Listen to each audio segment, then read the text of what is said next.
What's going on, everybody? Actually remembered my gimbal today. Uh, Already lit. V-cut, as always. Uh, Enjoying nice cigar and nice cup of coffee. Just kind of gonna shoot the shit with you today. And I saw this thing online. This guy posed a question, and y'all know I don't like to get political. That's not my style. That's not what I like to do. But his thing was, I'm sorry if my breathing is heavy. It's hot in one of those air quality days, and that messes with my lungs. But anyway, I don't like to get political, but he posed a pretty political question, and he had been paying attention to presidential, elections for quite some time, as I have. I think this is my, let's see,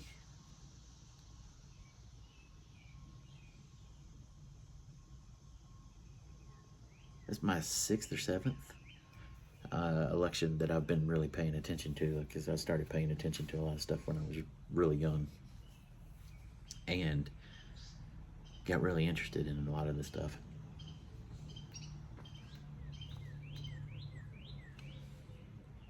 Loved civics. I really fell in love with history and the history of our country, and why we do things the way we do, like the Electoral College and all of that good stuff. And so I've been watching politics for a while. But he brought up a good point. Something that I've been saying, but when he said it, it made it a little bit more of a kind of a moment. And what I've been saying is, this election season, this election cycle, whatever you want to call it, has been weird for a lot of reasons. Forget the candidates. Just forget the candidates. And I'm not here to tell you which way or whatever to vote. I would never do that. But they didn't debate. Like, Trump is the presumed Republican nominee. He still hasn't even really gotten the nomination yet. I don't think. I think the Republican National Convention is in July, where he'll formally be declared. But normally, even if you're like an incumbent, or even if you're thought to be the front runner of it or whatever, you still get on the stage and debate with all the other people that are running for the same position. Because the thought behind that is, you got to show the American people that you're the best for the job, right? So when it was announced that neither him nor Biden would be campaigning or be on a debate stage, I was like, In fact, the Democrats didn't even hold debates for any other potential candidates. That's why RFK Jr. is running as an independent.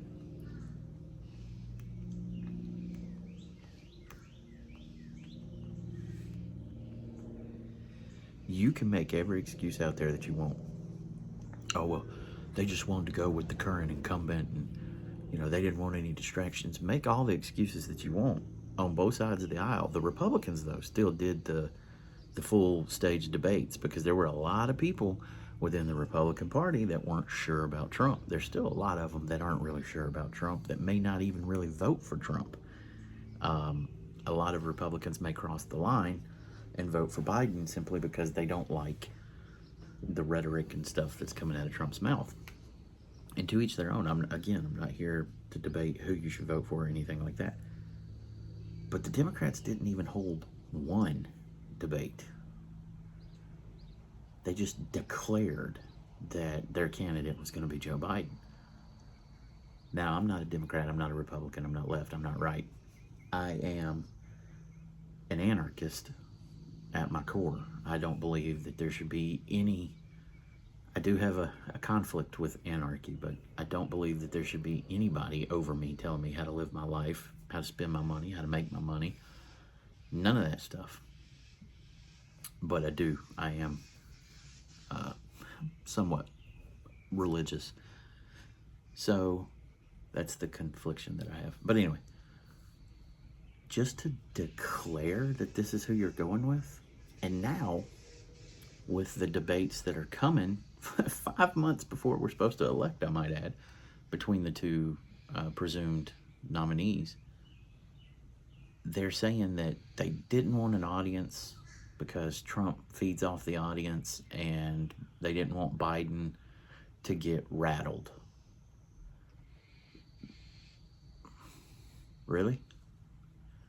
And then on the flip side, Trump is Trump. Loose cannon, unhinged, saying all kinds of crazy stuff.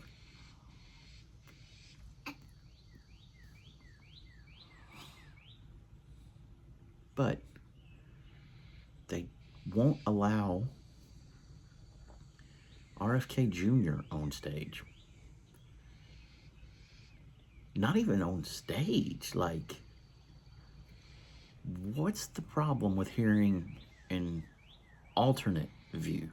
Like, here's the way I'm looking at it, because again, I have no party affiliation one way or the other. But you got a clearly Republican candidate. I don't even want to say conservative because he's not. And then you've got a Democrat candidate, and then you got somebody that could possibly be in the middle for the people that don't want to vote this way and don't want to vote that way. You know what I mean? And you're not even going to let him plead his case? But what this guy was saying was, out of all of the things he's seen, there's not too much campaigning. There's really not. I mean, they're doing like campaign stops, but if y'all remember, and this is what I want to say about the whole debate thing, Barack Obama was president, and when he was running for re-election, they still held, debates in the Democrat Party so that the Democrats could choose their candidate in a very democratic way. You hear them debate, you hear what's going on, you hear their policies, you hear them how they are under pressure. I mean, the debate stage is an important stage of our electing process, in my opinion, and in the opinion of several others. But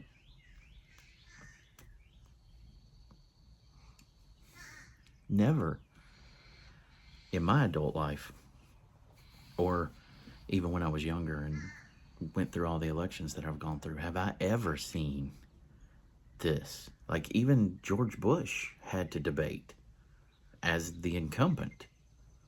Even Bill Clinton had to debate as the incumbent. So it's like, why just say as a party, no, we're not holding debates. This is who we want. It's not very democratic, if you ask me. And then not allowing another potential voice for those that are in the middle, that are the true independents, which is technically where I would fall a little bit more in line. That's not democratic at all. You're not even letting him come on to speak. So, and there doesn't seem to be a real reason as to why they're not letting him come on, other than, no, it'll be a distraction. If you're good at presenting your message, it doesn't matter who's on that stage with you.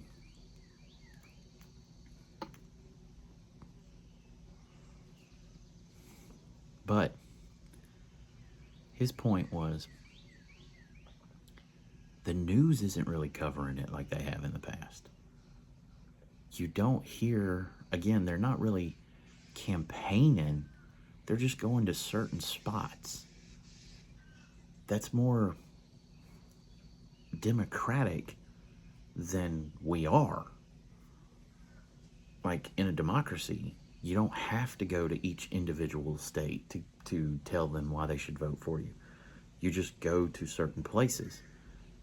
So his whole thing was the news isn't really covering it. Neither side seems to be really concerned with actually getting out there and debating and putting their policies and everything on the front line and talking to the American people almost as if they already know who's going to win. And I'm not pushing election denial BS. This was just what he was saying.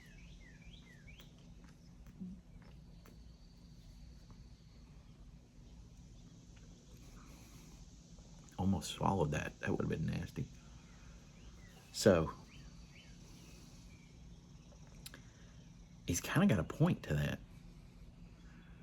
Like, if you look at it from the outside, forget about party. Number one, you got to admit, the presumed Republican candidate not showing up on the debate stage to debate in front of all the other potential Republican candidates is kind of a cop-out. Oh, no, I'm going to win. You don't know that. Now he is, because the rest of them have dropped out, suspended their campaigns, whatever you want to call it. But the Democrats didn't even give anybody else a chance. And here's why that makes me go, typically in election cycles and everything, you get to see who the next up and coming within that party is going to be, because they're on the debate stage. For example, Kamala Harris, when she first came on the scene, it looked like she was going to be the future of the Democrat Party. Turns out a lot of Democrats didn't really like her.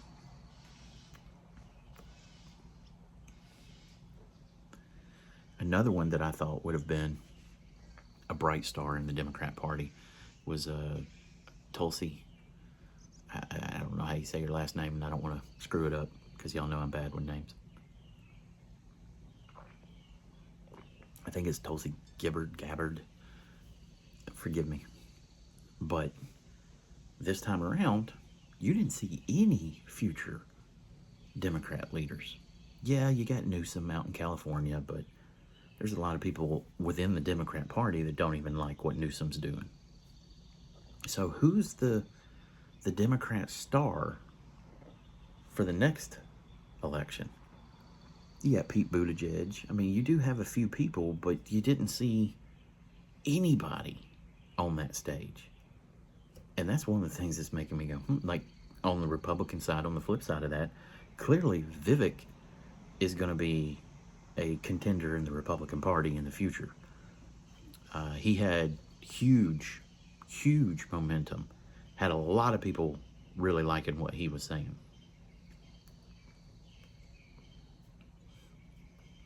So clearly you're going to be dealing with Vivek probably in another 4 years. And he'll probably end up being the front runner unless somebody in these next 4 years really comes out and stands up. But who are they going to be pushing at the end of Biden's second term should he get reelected? The Democrats didn't really give the youth anything to look at. You get the AOCs. I don't think AOC is a strong enough candidate to get a lot of people on board. You still have a lot of old school Democrats that are looking for, again, the next, what's after Biden, right? The Republicans are looking for what's after Trump. And obviously you hope that the vice president, goes on like with Clinton. It was Gore, and, it didn't work out for Gore. But Kamala Harris was already rejected by the Democrats pretty quickly when they were running in 2020. Nobody really liked her.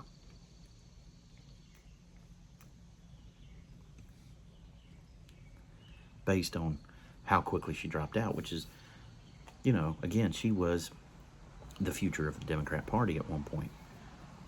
So was Tulsi, and I think Tulsi has even switched parties now. You got Cory Booker, who seems to have pretty much just disappeared.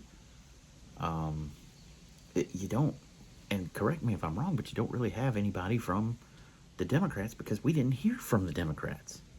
We didn't hear nothing from the Democrats. Now, on the flip side of that, the Republicans, you did hear from a lot of them. I think there was like 30 people at one point. You have the governor of Florida, Ron DeSantis, that a lot of people were vibing with and were kind of liking. To each their own. Again, I'm not here judging. I'm just saying, out of the Republican debates, you got two, maybe three stars of the Republican Party that they're going to get behind, mentor, and put into positions in the future. And should Trump win, somebody from within that panel is going to be the next party official that the Republicans get behind and really start pushing. And of course, we don't know who his vice president is yet.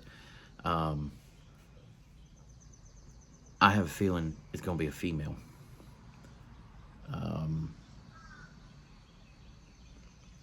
But what I would really like to see is RFK Jr.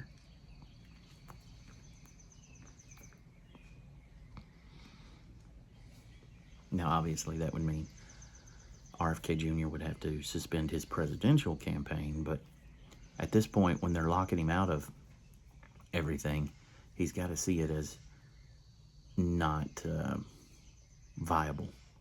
But, and just hear me out, those of you that are on the Republican side. If you put RFK Jr. on the ticket with Trump, I don't think it's going to happen. I wish it would, and I would hope it would. But if you put RFK Jr. on the Trump ticket, and then Trump finishes his 4 years, RFK Jr. is the next president. Because those that may not really vibe with Trump or whatever are going to get to see what RFK Jr. could do as vice president. And I think between the two of those guys, I think it'd be a good, it'd be fun to watch, that's for sure. But that's not going to happen. I know it's not going to happen. But it would please a lot of the independents, because at least RFK Jr. would get his voice heard, which, again, for the life of me, I don't understand why it's going the way that it's going. But like I said, this guy said that it's almost as if they know who the winner's going to be. The news isn't really like, it used to be like 24/7 campaigning, 24/7, like even Hillary, like they followed her all over the trail. They would have people, assigned to her. They had people assigned to Barack Obama. They had people assigned to Joe Biden. They had people assigned to Kamala Harris. We knew everything they were doing. Not this time around.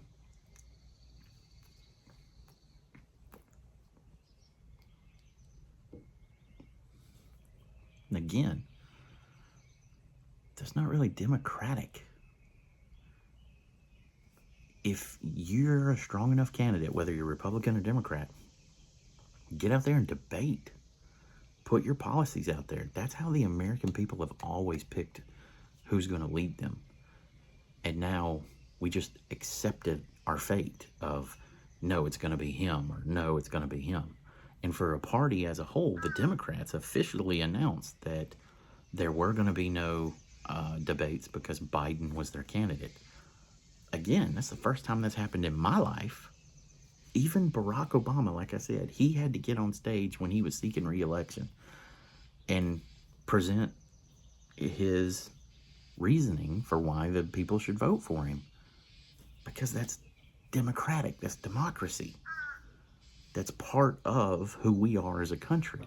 And when you just declare, no, this is who it's going to be, and then no third party can be on stage, that's not the republic that we are, number one, and that's not the democracy that we have, our democratic principles, number two. So, and then all this stuff with the videos being fake about Biden, like, they're legit pushing what the White House says, and I know they do, but who's going to sit there and take all that time to fake all those videos? Really?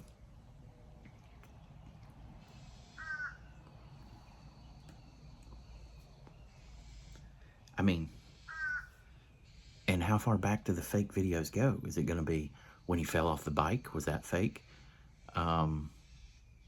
When he just took off running off stage, was that faked? I mean, it wasn't fake until election season. And now all of a sudden, all of those bumbling videos and everything else are supposed deep fakes. Really? And then, again, don't get me wrong, Trump is an absolute idiot. He said, if I'm elected, we're going to deport all the illegals. Good luck with that. You don't have the authority. Then he said, if I'm elected, I'm getting rid of the Department of Education. All for smaller government. But that ain't going to happen either. He doesn't have the authority. Now, he can obviously, order like Homeland Security to go start rounding up people, or Customs or whatever, Border Patrol.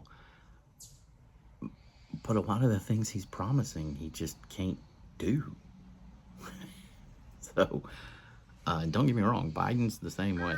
Like, Biden's all of a sudden now promising that he's going to help with women's fertility rights and all of that. He's been in Congress he was in Congress for what, like 50 years or something like that? He was in there for a long ass time. Then he was vice president. Ruth Bader Ginsburg, I think is it. I always flip her last, it's RBG or RGB, one of those. I always mess that up. Supreme Court Justice, right? She said on several times that the Roe decision was wrong. She said that. One of the most respected Supreme Court justices we've ever had was like, they got it wrong and it's weak and Congress needs to do something. She said that a lot. They didn't do anything. So when it came back to the court and the court overturned it, now all of a sudden they want to pretend like they care. When people from their side were, screaming the alarm, sounding the alarm, they didn't care.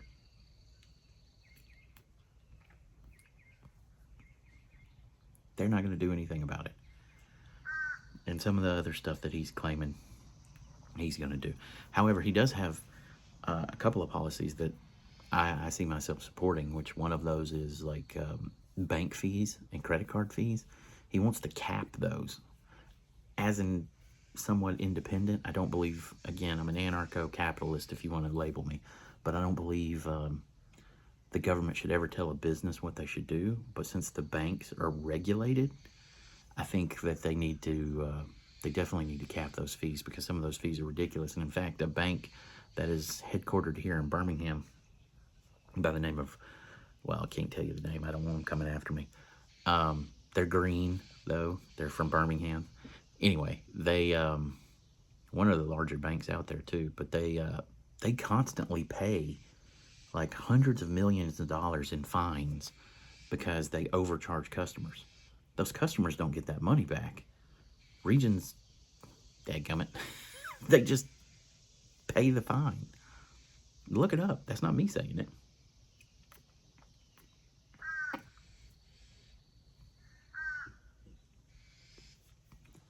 So I could definitely get behind that.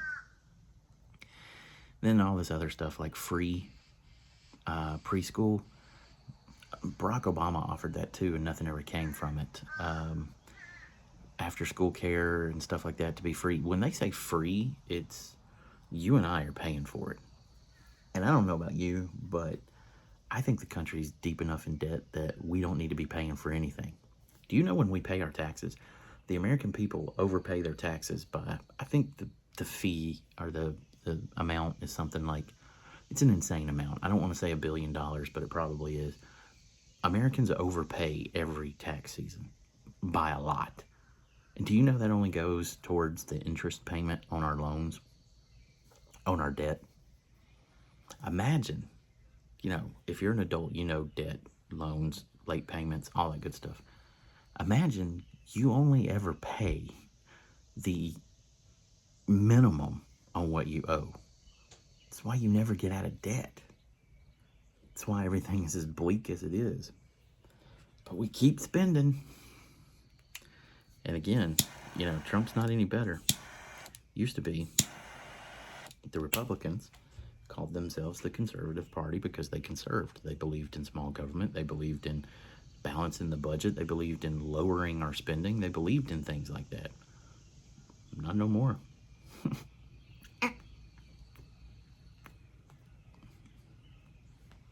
Thanks to Trump. He added what, like, I want to say he added like $1 trillion or $2 trillion to it because he upped the Department of Defense spending, which, you know, I just think this whole thing is weird. And something's definitely rotten in Denmark. And I don't like it. I don't like the feeling that I got from it. Because at the end of the day, no matter who you want to vote for, the two parties that are in control right now, the Republicans and the Democrats, basically took away your right to hear from anybody other than who they wanted you to hear from. Basically. I mean, again, the Republicans did hold debates, and Vivek showed up and DeSantis showed up for that party. But you didn't get that on the Democrat side.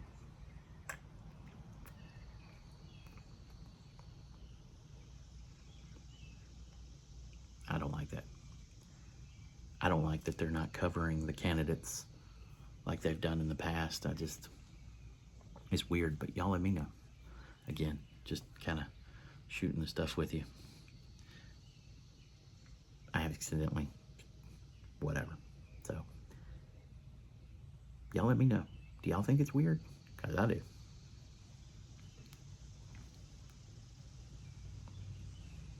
Apparently, I'm not the only one. Hug your loved ones each and every day because you never know when the good Lord will call them home. For every dark night, it's always a brighter day, and life's just a party. Parties weren't meant to last. Y'all be good. Peace.